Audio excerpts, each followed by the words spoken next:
Magandang araw mga ka-senior. Welcome sa isa na naman nating episode ng Ka-Senior Health Tips. Alam mo ba na may mga simpleng inumin na kayang magpabagal ng pagtanda at magbigay ng dagdag lakas sa katawan kahit lampas edad 70 o 80 ka na? Totoo ito at hindi mo kailangan ng mamahaling supplements o komplikadong recipe.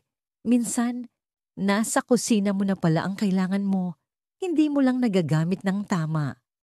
Kaya sa video na ito, ibabahagi ko ang 5 inumin na abot kaya, madaling gawin, at pwedeng magbago ng pakiramdam at kalusugan ng maraming seniors. Pag-uusapan natin kung paano ito inumin, kailan pinakamainam gamitin, at kung anong parte ng katawan ang pinakanapapakinabangan, buto, balat, puso, kalamnan, at pati kalusugan ng utak. Ihahalo ko rin ang ilang practical na tips para maiwasan mo ang mga maling paraan ng pag-inom na ginagawa ng maraming matatanda.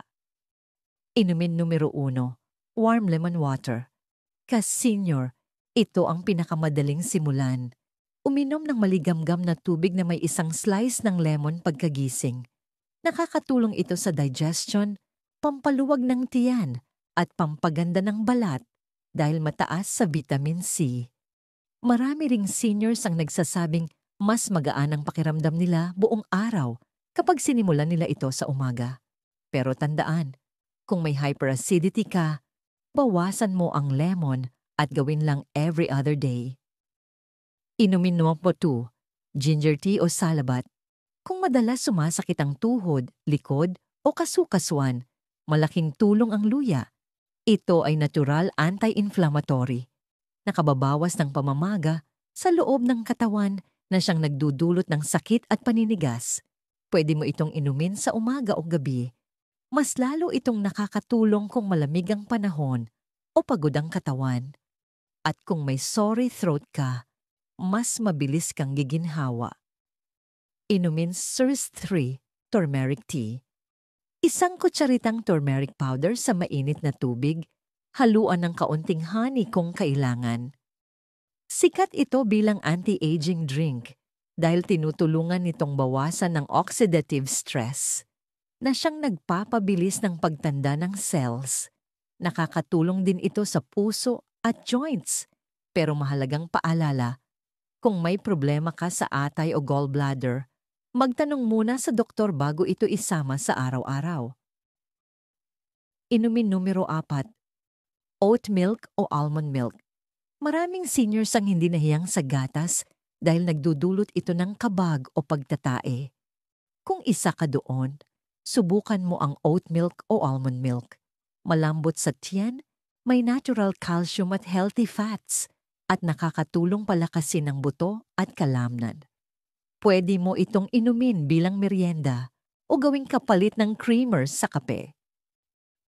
Inumin number 5, banana smoothie with chia seeds. Isang saging na saba, kaunting tubig o oat milk, at isang kutsaritang chia seeds. Yan lang ang kailangan.